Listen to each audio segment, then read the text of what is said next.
ಇದೆಲ್ಲ ಒಂಥರ ವಿಚಿತ್ರವಾಗಿ ಕಾಣ್ತಾ ಇದೆ. ಅದು ರಾಜಕುಮಾರನ ದೃಷ್ಟಿಯಲ್ಲಿ ಇದೊಂಥರ ಕನಸು.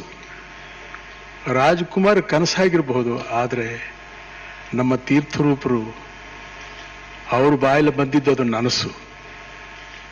ಅವ್ರೇನು ಹೇಳಿದ್ರೋ ಅದೇ ಇವತ್ತಿನ ದಿವಸ ನಡೆದಿರೋದು. ನಿಮ್ಮ ರಾಜಕುಮಾರ ಓದ್ದವನಲ್ಲ, ಬರೆದವನಲ್ಲ, ಯಾವ ವಿಧವಾದಂಥ ವೇದ ಮತ್ತೊಂದು ಅದು ಇದು ಏನೂ ಗೊತ್ತಿಲ್ಲದೆ ಇರತಕ್ಕಂಥ ಮನುಷ್ಯ. ಆದರೆ ಎಲ್ಲ ವಿಧವಾದ ಪಾತ್ರಗಳನ್ನು ನಮ್ಮ ಈ ಚಿತ್ರರಂಗ ರಾಜ್ಕುಮಾರ್ನ ಕೈನಲ್ಲಿ ಮಾಡಿಸಿದೆ. ಆರಂಭದಲ್ಲಿ ಬಂದಾಗ ಬೇಡ್ರ ಕಣ್ಣಪ್ಪಯಿಂದ ಪ್ರಾರಂಭವಾಗಿದ್ದು ಅದೇ ಹಿಂದಿನದನ್ನೆಲ್ಲ ಅವಲೋಕನ ಮಾಡಿಕೊಂಡಾಗ ಅಂತ ಹೇಳಿದ್ರೆ ಬೇಡ್ರ ಕಣ್ಣಪ್ಪ ಹಾಗೂ ಭಕ್ತ ಕನಕದಾಸ ಇಲ್ಲೆಲ್ಲ ಭಕ್ತಿ ಪಾತ್ರಗಳ ಜೊತೆಯಲ್ಲೇ ರಾಜಕುಮಾರ್ನ ಕಸುಬು ಪ್ರಾರಂಭ ಆಯಿತು.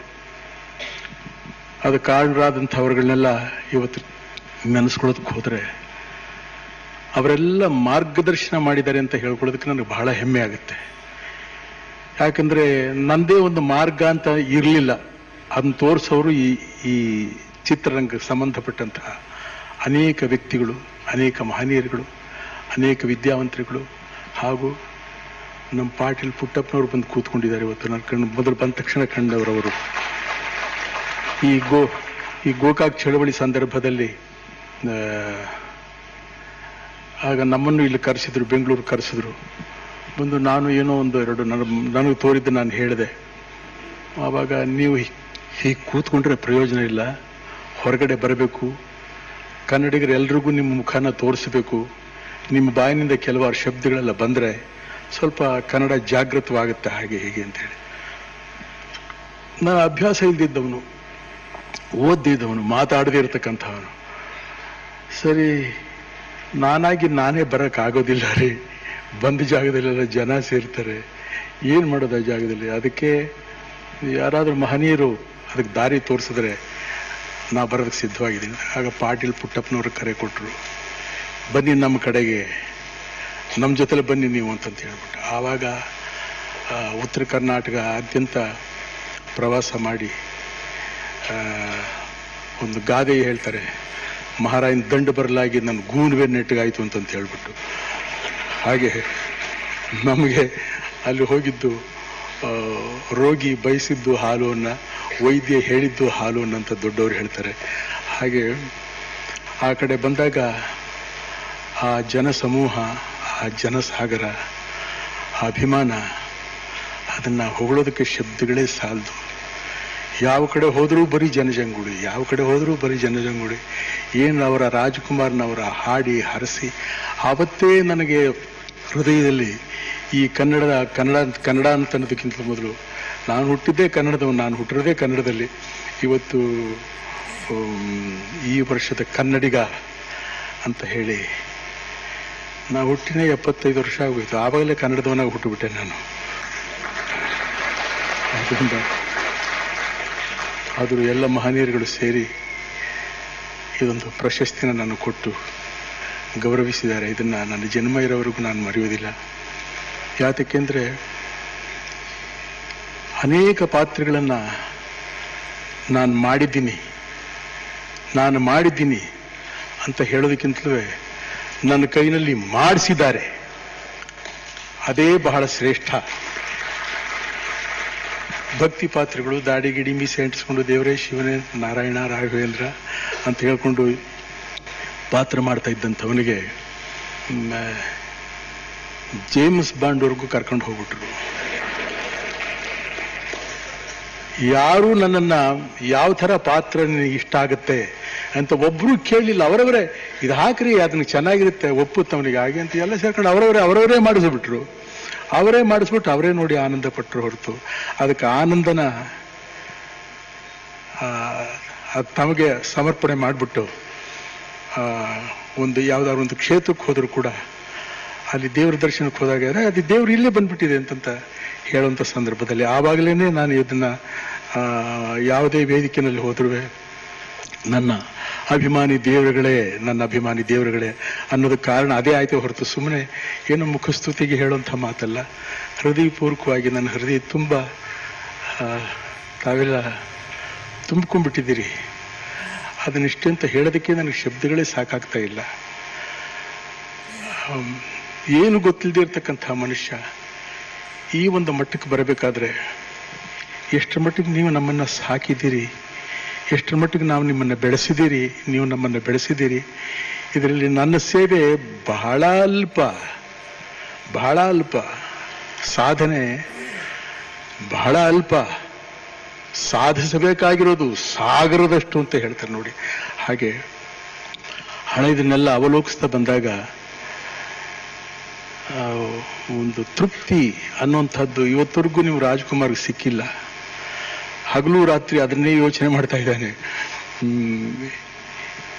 ಇನ್ನೂ ಸ್ವಲ್ಪ ಒಳಗಡೆ ನುಗ್ಗಬೇಕಲ್ಲ, ಇನ್ನೂ ಸ್ವಲ್ಪ ಒಳಹೊಕ್ಕು ನೋಡಬೇಕಲ್ಲ, ಪಾತ್ರೆಗಳನ್ನ ಚೆನ್ನಾಗಿ ಮಾಡಬೇಕಲ್ಲ, ಚೆನ್ನಾಗಿ ಪಾಠ ಮಾಡಬೇಕಲ್ಲ, ನಾನು ಚೆನ್ನಾಗಿ ಪಾಠ ಮಾಡಬೇಕಲ್ಲ ಅನ್ನೋ ಒಂದು ಹುಚ್ಚು ಬಿಟ್ಟರೆ ಬೇರೆ ಇನ್ನೇನು ನನಗಿಲ್ಲ.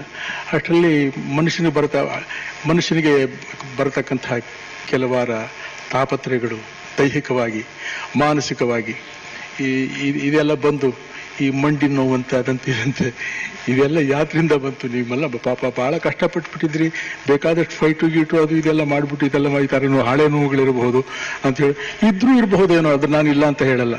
ಆದರೆ ಅದೇ ನಾನು ಹೇಳ್ಕೊಳ್ಳೋದಿಲ್ಲ ಅದನ್ನ. ಹೌದು, ಇದು ನೋಡಿ ಹೀಗಾಗೋಯ್ತು ಅಂತ. ಹೇಗೆ ಭಗವಂತ ಇಲ್ಲಿವರೆಗೆ ನಮ್ಮನ್ನು ಈ ರೀತಿ ನಡೆಸ್ಕೊಂಡು ಮಾರ್ಗದರ್ಶನ ಮಾಡಿದ್ನು, ಅದೇ ಭಗವಂತ ಇದನ್ನು ಕೊಟ್ಟಿದ್ದಾನೆ. ಯಾಕೆ ತಗೋಬಾರ್ದು? ಇಲ್ಲಿವರೆಗೆ ಎಷ್ಟು ಸುಖಾನ ನಾನು ಅನುಭವಿಸಿದ್ದೀನೋ ಹಾಗೆ ಈ ದೈಹಿಕವಾಗಿ ಬರ್ತಕ್ಕಂಥ ಸುಖನೂ ಅದನ್ನು ಹಾಗೇನೇ ತಗೋಬೇಕು ಹೊರತು ಅದನ್ನು ಬೇರೆ ರೀತಿ ತಗೊಳಕ್ ಆಗೋದಿಲ್ಲ. ಏನು ಕರ್ಮ ಮಾಡಿದ್ದಕ್ಕೆ, ಯಾರಿಗೆ ಅನ್ಯಾಯ ಮಾಡಿದ್ದಕ್ಕೆ ನನಗಿದ್ದಾರೆ ಎಲ್ಲ ಬರಬೇಕಾಗಿತ್ತು ಅನ್ನೋದು ಏನೋ ಮಾಡಿರ್ಬೋದಪ್ಪ, ಯಾರಿಗೂ ಗೊತ್ತು. ಒಂದು ಸ್ವಲ್ಪ ತಿರುಗಿ ನೀನು ನೋಡ್ಕೊಂಡ್ಬಿಟ್ರೆ ಬಹಳ ಒಳ್ಳೆಯದು. ಅದಕ್ಕೆ ಯಾವಾಗಲೂ ನಮ್ಮಲ್ಲಿ ನಾವು ಆಗಬೇಕು ಅಂತಂತ ಹೇಳ್ತಾರೆ ದೊಡ್ಡವರುಗಳು.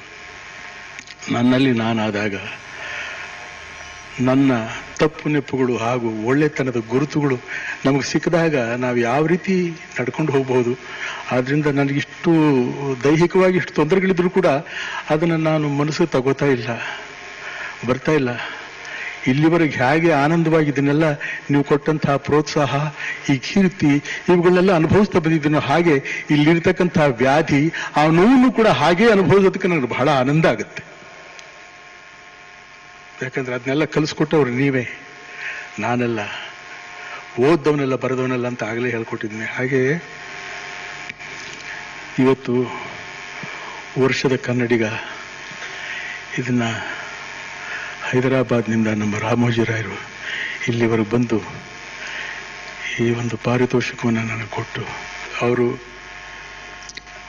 ಚಿತ್ರೋದ್ಯಮದಲ್ಲಿ ಚಿತ್ರಗಳನ್ನ ತೆಗೆಯೋದ್ರ ಮೂಲಕ ಈ ಥರ ಪ್ರೋತ್ಸಾಹನ ಕೊಟ್ಟು ಒಳ್ಳೊಳ್ಳೆ ಕಲಾವಿದರುಗಳು ಕೂಡ ಅವರಿಂದ ಹೊರಗೆ ಬರೋದಕ್ಕೆ ಅವಕಾಶ ಆಗಿದೆ ಅಂತಹ ಮಹನೀಯರು ಇವತ್ತಿನ ದಿವಸ ಇಲ್ಲಿ ದಯಮಾಡಿಸಿ ನಮಗೆ ಈ ಪಾರಿತೋಷಿಕನ ಕೊಟ್ಟು ನಮ್ಮನ್ನು ಅಭಿನಂದಿಸೋದ್ರ ಜೊತೆಲಿ ಆಶೀರ್ವಾದ ಕೂಡ ಮಾಡಿದ್ದಾರೆ ಅಂತ ನಾನು ಅನ್ಕೋತೀನಿ.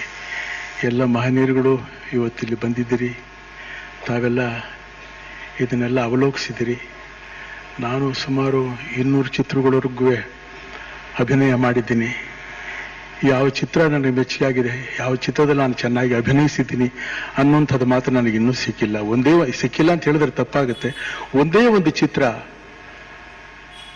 ಮಂತ್ರಾಲಯ ಮಹಾತ್ಮೆ, ಅದನ್ನ ಮಾತ್ರ ಕೆಲವಾರ ಅಭಿಮಾನಿಗಳಿಗೆ ನಾನು ಹೇಳಿದ್ದೀನಿ, ನೋಡಿ ಆ ಚಿತ್ರ ನೋಡಿ ಅಂತ. ಬಾಕಿ ಯಾವ ಚಿತ್ರನೂ ನೋಡಿ ಅಂತ ಹೇಳಿ ಯಾರಿಗೂ ಹೇಳಿಲ್ಲ, ನಾನೇ ನೋಡಿಲ್ಲ. ನನ್ನ ಚಿತ್ರಗಳನ್ನ ನಾನೇ ನೋಡೋದಕ್ಕಾಗಲಿಲ್ಲ. ಇವಾಗ ನೋಡ್ತಾ ಇದ್ದೀನಿ, ಟಿವಿನಲ್ಲೆಲ್ಲ ಬರುತ್ತಲ್ಲ ಚಿತ್ರಗಳು. ಇವಾಗ ಒಂದು ಸ್ವಲ್ಪ ಹೊತ್ತು ನೋಡ್ಬಿಟ್ಟು ಅದು ನಾಚಿಕೆ ಆಗ್ಬಿಟ್ಟು ಅದ್ರ ಮುಂದೆ ನಿಲ್ಲಿಸೇ ಬಿಡ್ತೀನಿ ನಾನು. ಯಾಕಂದ್ರೆ ಮಾಡಿರೋ ಕರ್ತವ್ಯದಲ್ಲಿ ಲೋಪಗಳೇ ಹೆಚ್ಚಾಗಿ ಕಾಣ್ತಾ ಇದ್ದಾವೆ ಹೊರತು ಉತ್ತಮವಾದಂಥದ್ದು ಕಾಣೋದು ಬಹಳ ಕಷ್ಟವಾಗಿ ಕಾಣುತ್ತೆ. ಆದ್ರಿಂದ ಇದನ್ನ ತಮ್ಮಗಳಲ್ಲಿ ಹೇಳ್ಕೊಳ್ಳೋದಕ್ಕೆ ನನಗೆ ತುಂಬ ಹೆಮ್ಮೆ ಅನಿಸುತ್ತೆ. ಈ ಥರ ಬೇರೆ ನನ್ನ ಬಗ್ಗೆ ನಾನು ಹೊಗಳ್ಕೊಳ್ಳೋದಾಗಲಿ ಮತ್ತೊಂದಾಗಲಿ ಇದು ನನಗೆ ಬರೋದಿಲ್ಲ. ಯಾತಕ್ಕೆ ಬರೋದಿಲ್ಲ ಅಂದ್ರೆ ನಮ್ಮಪ್ಪ ಹೇಳ್ಕೊಟ್ಟಿದ್ದು ನನಗೆ ಹಾಗೆ. ನಮ್ಮಪ್ಪ ಹೇಳ್ಕೊಟ್ಟಿದ್ದು ಇದು ನನಗೆ. ಅವರು ಹೇಳಿದ್ದೇನೆ ಇವತ್ತೇನೇನು ನಡೀತಾ ಇದೆಯೋ ಇದೆಲ್ಲ ನಮ್ಮ ತಂದೆ ನಮ್ಮ ತಾಯಿಗಳ ಕನಸು. ಆ ಕನಸು ಇವತ್ತೆಲ್ಲ ನನಸಾಗಿದೆ. ಆ ನನಸನ್ನ ತಾವೆಲ್ಲ ನೋಡೋದಕ್ಕೋಸ್ಕರ ಇವತ್ತೆಲ್ಲ ಇಲ್ಲಿ ಬಂದು ನೆರೆದಿದ್ದೀರಿ. ಬಹಳ ಆನಂದ, ನನಗೆ ತುಂಬ ಸಂತೋಷ. ನಾನಿದನ್ನು ಈ ಸಂದರ್ಭನ ಯಾವತ್ತೂ ಮರೆಯೋದಿಲ್ಲ. ನಮ್ಮ ಮಾನ್ಯ ಮುಖ್ಯಮಂತ್ರಿಗಳವರು ಹಾಗೂ ರಾಮೋಜಿರಾವ್ರವರು, ಇನ್ನು ಇಲ್ಲಿ ನೆರೆದಿರ್ತಕ್ಕಂತಹ ಅನೇಕ ವಿದ್ಯಾವಂತರುಗಳು, ಹಿರಿಯರು, ಎಲ್ರಿಗೂ ನನ್ನ ವಂದನೆಗಳನ್ನು ಅರ್ಪಿಸಿ